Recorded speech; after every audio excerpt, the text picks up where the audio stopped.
Baik, Bang Deolipa, kita juga sudah terhubung dengan Edwin Partogi, Wakil Ketua LPSK untuk menambah hazanah informasi kita pada sore hari ini dan diskusi kita pada sore hari ini. Selamat sore, Bang Edwin. Sore. Bang Edwin, tadi LPSK sudah mengumumkan bahwa menerima permohonan perlindungan dari Baradae dan juga menolak permohonan dari Putri Chandrawati. Sebenarnya bisa diceritakan, Bang, dielaborasi lagi apa indikasi-indikasi yang membuat permohonan dari Putri Chandrawati ini ditolak oleh LPSK? Ya, permohonan Ibu PC itu eh, tidak didasarkan oleh itikat baik ya. Karena peristiwa pidananya tidak ada. Walaupun informasi itu sudah kami peroleh sebelumnya, tapi kami harus bersabar dengan pengumuman Polri dulu soal itu. Jadi dari awal juga kami sudah mencurigai ada hal yang ganjil, janggal pada proses penanganan perkara ini, ya, baik laporan tentang pencabulan maupun laporan tentang percobaan pembunuhan. Jadi setelah pengumuman pada 11 Juli itu kan yang ada adalah dua laporan polisi, laporan Ibu PC sebagai pelapor dan terduga korban pencabulan, serta ada LPA atau laporan polisi yang dibuat oleh polisi sendiri tentang percobaan pembunuhan. Adanya dua LP ini mengundang tanya juga buat kami, kenapa tidak ada LPA untuk kematian almarhum Joshua. Karena tentang kematian almarhum Joshua itu suatu hal yang tak bisa dipungkiri, sudah jadi fakta bahwa almarhum Joshua mati tewas karena ditembak. Ya. Dan rumusan hukumnya tentu itu pembunuhan. Tetapi mengapa tidak diterbitkan LPA untuk kematian Joshua? Jadi hal itu yang sejak awal membuat kami bertanya-tanya ada apa ini. Nah itulah yang kemudian juga dalam proses penelaahan termasuk asesmen kami kok tidak melihat antusias dari pihak pemohon. Itu di sisi lain ada dorongan dari pihak lain agar LPSK segera memberi perlindungan kepada Ibu PC. Namun sebenarnya yang dinyatakan sebagai ancaman, baik ketika pertemuan 13 Juli dengan Pak Irjen Ferdisambo ketika itu adalah pemberitaan media massa. Tentu pemberitaan media massa tidak bisa dimasukkan kategori ancaman, karena di Undang-Undang Perlindungan Korban juga sudah ada pengertian tentang ancaman dan tidak termasuk pemberitaan media massa. Jadi dari sisi ancaman tidak ada, kemudian keterangan kami tidak peroleh.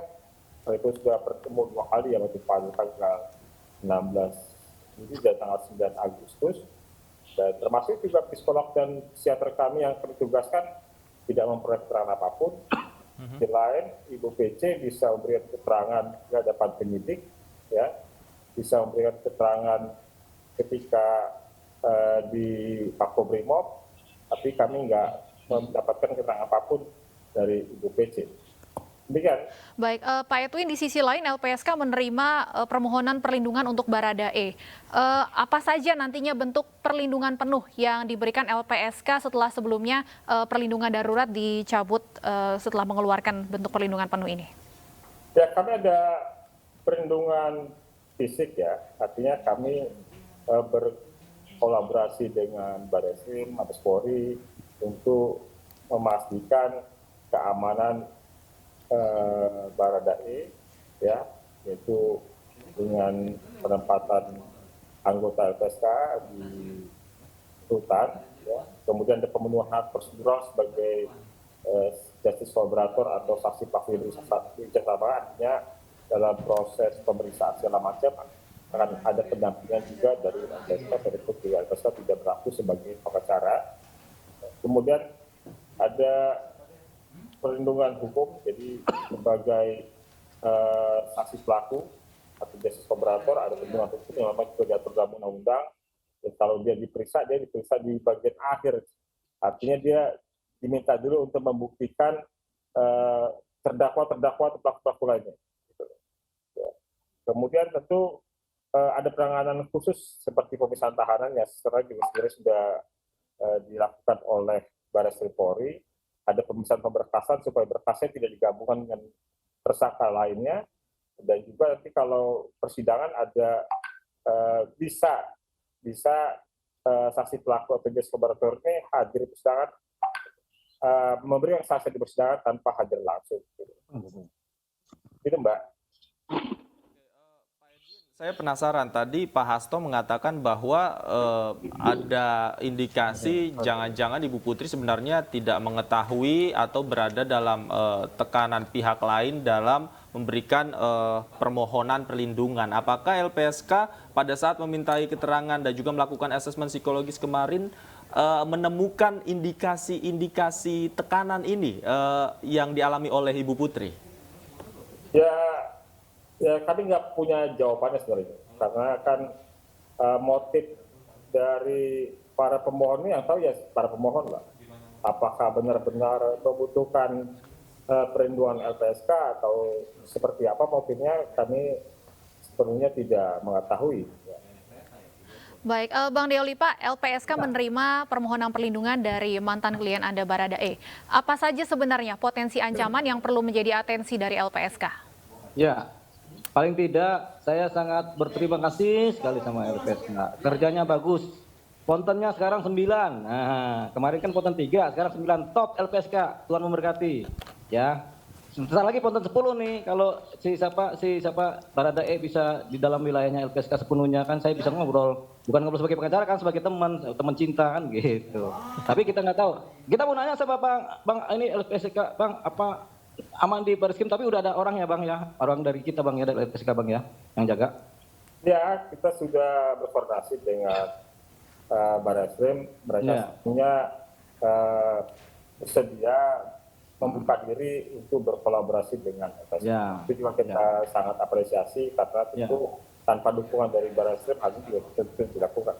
Betul. Terima kasih Bang, Bang LPSK. Ya, Bang Deol. Artinya Anda menilai Bang Deolipa bahkan di rutan Bareskrim pun Baradae membutuhkan perlindungan secara fisik khususnya? Oh iya, itu kan perlindungan kan nggak cuma fisik tapi psikis, jiwaannya. Kalau dia di sel sendirian aja bengong kan bisa gila, ya enggak? Makanya paling enggak karena dia sudah dalam perlindungan LPSK, paling enggak per 3 jam walaupun di sel dia diajak ngobrol gitu supaya nggak gila. Saya aja kalau di sel setiap 2 hari ada gila. Saya di rumah sendirian, ini gila, kabur aja saya ngelayap kemana kalau sendirian di rumah. Apalagi dia nih yang masih muda, yang tua aja masih gila.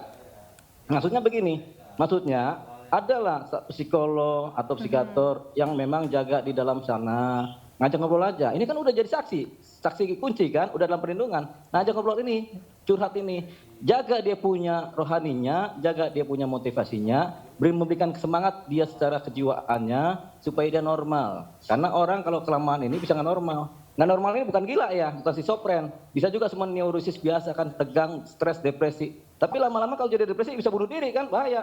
Jaga itu kejiwaannya. Ngobrol, banyak-banyak ngobrol. Ya apa aja lah. Itu dia kan pengen ngobrol sama pacarnya tuh. Apa udah dikasih belum ngobrol sama pacarnya tuh? Si siapa? Maitua itu si Lili itu. Mungkin dari Manado. Coba cari tahu tuh. Supaya dia bisa enak. Kalau dia punya pacar, ngobrol sama pacarnya. Jadi begini. Nggak mungkin saya dibilang tidak memberikan kenyamanan. Oh, handphone saya yang dipakai. Bang, pinjam handphonenya ya buat telepon si Maitua. Saya kasih. Dia telepon lama, cinta-cintaan. Nyaman dia. Saya juga kalau dikasih perempuan suruh nelpon yang cantik sih, nyaman juga lama. Sebenarnya kalau ketahuan bini, mampus kita. Gitu. Ya, Pak Edwin, apakah kondisi psikologis dari Baradae ini menjadi salah satu yang nantinya akan menjadi atensi dari LPSK? Iya, kita akan melakukan kunjungan psikolog dan dokter kepada Baradae. Ya, karena memang hasil asesmen psikologis kita juga menyarankan seperti itu untuk supaya Baradae lebih siap dalam menghadapi proses hukum. Termasuk juga kita akan memberikan kunjungan rohaniawan pada Baradae. Oke, Pak Edwin, tapi dalam hal ini seluruh akses LPSK untuk menemui Baradae sudah dibuka ya, termasuk tadi jika dibutuhkan psikologis, jika dibutuhkan rohaniawan dan lain sebagainya, ini sudah dibuka sepenuhnya oleh kepolisian. Ya, sejauh ini komunikasi kami dengan pihak Bareskrim tidak ada hambatan ya, dan kami harap kolaborasi ini bisa berlangsung supaya hal yang sama-sama kita ingin capai, yaitu pengungkapan perkara ini bisa tercapai gitu. Karena kan keterangan penting pengungkapan perkara ini memang berasal dari Baradae di awal. Tapi dari pemeriksaan terakhir LPSK terhadap Baradae di Rutan Bareskrim sendiri, kondisinya seperti apa, Pak Edwin? Masih stabilkah? Masih bisa memberikan keterangan secara jelas untuk menjadi justice kolaborator? Ya, dalam pertemuan kami, mungkin juga Bang Doli tahu, Baradae orangnya cukup tenang, dia bisa menyampaikan keterangan ya secara baik, sepanjang juga pertanyaannya juga harus lebih lengkap ya. Karena memang kadang-kala menyampaikan keterangan sebatas yang ditanya, tetapi sebenarnya kalau ditanya lebih dalam dia akan jawab. Hanya mungkin karena biasanya tidak mengelaborasi jawabannya saja. Baik, Pak Edwin dan Pak Deolipa, terima kasih banyak sudah berbincang bersama kami di Ayu Sore. Silakan Bang Deolipa. Singkat saja, Pak Deolipa, silakan. Singkat kepada Pak Edwin, ini kan saya udah masukkan gugatan perbuatan melawan hukum kepada 3, ya tergugat 1 Richard, tergugat 2 pengacaranya yang baru itu, tergugat 3 adalah Kabar Eskrim. Nah, karena sudah saya menggugurkan, posisi hukumnya adalah status quo. Kiri kanan status quo, jadi nggak boleh ada penyidikan yang berubah dari BAP, nggak boleh ada pengacara yang masuk. Saya nggak bakal masuk, tapi pengacara Sontoloyo itu nggak boleh masuk, ya. Kenapa saya bilang Sontoloyo? Karena nama saya dihina-hina, ibu saya aja nggak pernah hina nama saya kok, nama mahal. Ya nggak? Betul nggak? Betul nggak? Ya. Nggak boleh masuk tuh di dalam situ tuh, biar dia aja nyanyi-nyanyi di luar, boleh lah sama kita nyanyi di luar. Cuman kepada partai di mana dia bendong, buang aja pengacara model begitu. Ya, terima kasih. Baik. Poinnya sudah kita dapatkan. Terima kasih Bang Deolipa Yumara sudah bergabung sama kami. Pak Edwin Partogi, Wakil Ketua LPSK juga terima kasih atas waktunya sudah bergabung sama kami di Ayu Sore.